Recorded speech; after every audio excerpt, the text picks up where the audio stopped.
विश्वंभर तुझ्यासाठी हळदीचं दूध आणलंय. नाही नको मला. अरे घे रे, जरा बरं वाटेल तुला. नाही नंदा का खरंच नको अगं. विश्वंभर, तू वरून कितीही शांत दिसत असलास तरी आतून तुला किती मनस्ताप होतो ह्याची मला जाणीव आहे. ज्या पद्धतीने पोलीस तुला इथून घेऊन गेले आणि मीडियाने ज्या पद्धतीने चिथू केली त्याचा तुला किती त्रास झाला हे जाणवतंय मला. सगळंच अनपेक्षित होतं, पण तू त्याला धीराने तोंड दिलंस आणि सगळ्यांची तोंड बंद केलीस.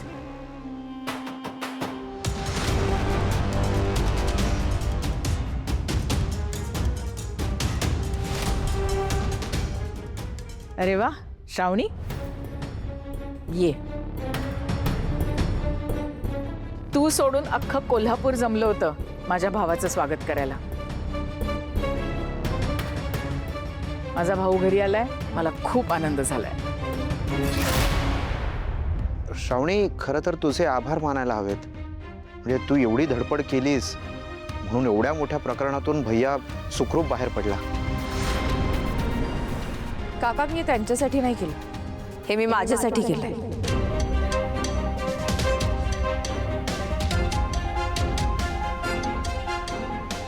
तुम्हाला बाहेर काढणं गरज होती माझी, कारण मला तुमच्याकडनं माझ्या प्रश्नांची उत्तरं हवी आहेत साहेब.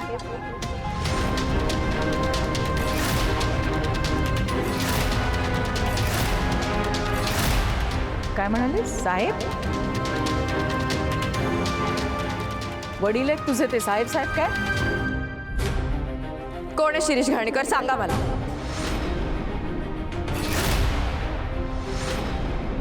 मी पोलीस स्टेशनला जायच्या आधी जे काही मला सांगितलं ना त्याचं स्पष्टीकरण हवं आता मला. आयुष्यभर श्रावणी विश्वंभर राजेशिर्के अशी ओळख मिरवली मी, आणि तुम्ही एका क्षणात ती माझ्याकडनं हिरावून घेतली. मग कोण आहे आता ही श्रावणी, सांगा मला. मला उत्तर हवंय, कोण आहे शिरीष घाणेकर, त्याचा काय संबंध आईशी, आणि असा काय विश्वासघात केला होता माझ्या आईने तुमचा? काय बडबडतेस ग श्रावणी? विश्वंभर आता कुठून कुठल्या परिस्थितीतून आलाय हे कळत नाही तुला? सगळं माहितीये मला, आणि तरी सुद्धा मला उत्तर हवंय. डोकं फिरवू नकोस उगाच त्याचं. विश्वंभर, तुझा आता आराम कर, हिच्याकडे लक्ष देऊ नकोस.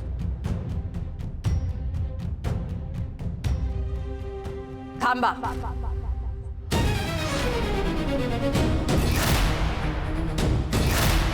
सांगा ना मला, कोण होती माझी आई, कशी होती, नक्की तिचं काय चुकलं होतं, एवढा का तिरस्कार करता तुम्ही तिचा? मी तुला याआधी सांगितलंय, मला या विषयावर तुझ्याशी बोलायचं नाहीये. त्या बाईचं नाव या घरामध्ये निघता कामा नये.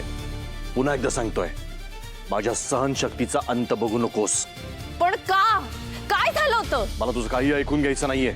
ऐकावं लागेल, माझा प्रत्येक शब्द तुम्हाला आता ऐकून घ्यावा लागेल. नंदाक्का, हिला सांग माझ्या रागाचा पारा चढवू नकोस. श्रावणी, तुम्ही थांबा. हा माझ्यातला आणि साहेबांमधला विषय.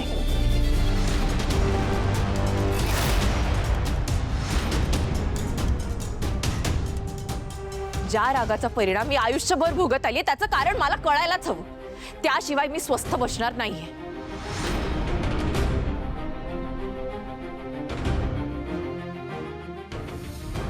अजून किती पळणार आहात सत्यापासनं? आता अजून एक सत्य मी सांगते तुम्हाला.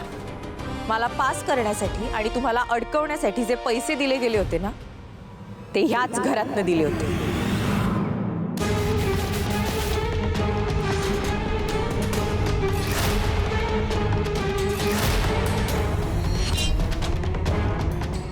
श्रावणी, काय बडबडतेस तू आणि काय वाटेल ते आरोप करतेस? पुराव्यासकट बोलते. ज्या न्यूजपेपरमध्ये गुंडाळून पैसे दिले गेले होते ना, तो न्यूजपेपर ह्याच घरातला होता.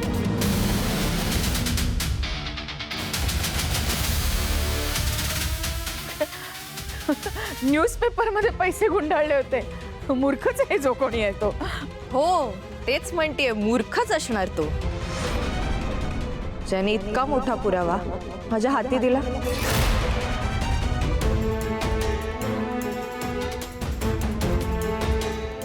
तू काय आरोप करतेस हे कळतंय का तुला? जरा तोंड बंद ठेव. विश्वंभर किती चिडलाय दिसत नाहीये तुला?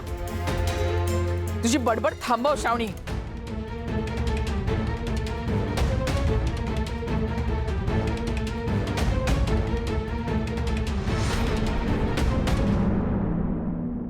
ही श्रावणी आता विश्वंभरला सत्य सांगते की काय? असं उपाशी राहून काय होणार आहे स्वीटे? भांड्याला भांड लागणारच आहे. स्वीटे, अशा नवरा बायकोतल्या कुरबुरी अशा मनावर घ्यायच्या असतात होय. मग चल आता बसू नको, चल जेवून घे. नाही शोभत आहे. या टायमाला का नाही प्रकरण एकदम टोकाला गेलंय. केवढं बोलला मला शुभू. असं वाटायलंय लग्नाच्या आधीच ना आमचं घटस्फोट होणार आहे आणि तुम्ही पण त्याचीच कड घ्यायला लागलाय. Bye bye bye. नाही ग, हे बघ आम्ही ना तुझ्याच बाजूने आहे. आता आम्ही काय बोलतोय ते नीट कान देऊ नये. पुरुषाचा का नाही इगो असतोय. म्हणजे शुभूने तोंड टाकलं त्याच्यावर तू पण तोंड टाकलं, शब्दाला शब्द वाढत गेला म्हणून भडकला ना त्यो. पण आता तू टेन्शन नको घेऊ काय. शुभूचा राग तर तुला माहित आहे उकळत्या पाण्यासारखा आहे. बाजूला ठेवला का लगेच थंड होईल. हा चल. स्वीटी बाळा, काय चाललंय ग तुझं? आईचा फोन आलता ग तुझ्या.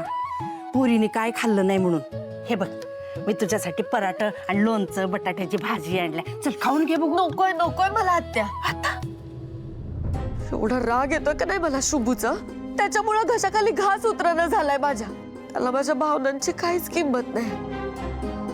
ती श्रावणी फक्त जवळची वाटायला, मी नाही. अगं श्रावणी मालकीन आहे ग त्याची. नाही आत्या, मालकीन नाही. मला तर दुसरंच काहीतरी वाटायला. नक्कीच त्या दोघांमध्ये काहीतरी चालू आहे. काय तर काय येड्यासारखं बोलतीये. खरं तेच बोलतोय मी आत्या. खरं नाही साप चुकीचं बोलायलीस. काही बोलायलीस काय स्वीटे तू? अगं साहेबांच्या लेकीबद्दल असा विचार शुभूच्या मनात काय स्वप्नात बी येणार नाही.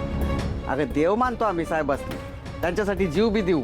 एकेल तू आमच्या घराबद्दल बोल ना, पण साहेबांच्या घराबद्दल काही बोललीस ना तर शुभू एक शब्द बी सहन करणार नाही. वय ग पुरी, असं डोसक्यात राग घालून घेऊ नकोस. अगं शुभू आणि श्रावणीमध्ये तुलनाच होऊ शकत नाही ग.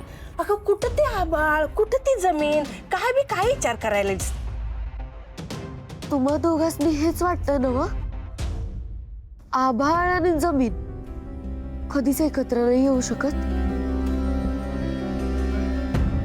आता टेन्शन गेलं माझं. चल खाऊन घे आता बघू. होय खातो की. धर माझ्या हात नाही खा. या श्रावणीचं काहीतरी करायलाच लागणार. फार माज आलाय तिला. माझ्यावर आवाज चढवते काय? तर म्हणे सत्य कळायला हवं. कळेल, सत्य कळेल. आज तर या मुलीने हद्दच केली. इतकी वर्ष बापाच्या प्रेमासाठी आसुसलेली मुलगी आज त्याच्यावर किती आरोप करत होती. नको नको ती बोलली आहे.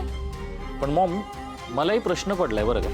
हा शिरीष घाणेकर खरंच कोणी होता का? मामा श्रावणीला म्हणाला पण तुला तुझ्या आईबद्दल जे काय विचारायचंय ते त्या माणसाला विचार. नक्की काय प्रकरण होतं ते?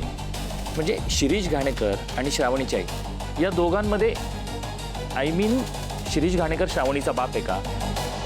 हे सगळं महत्वाचं नाहीये.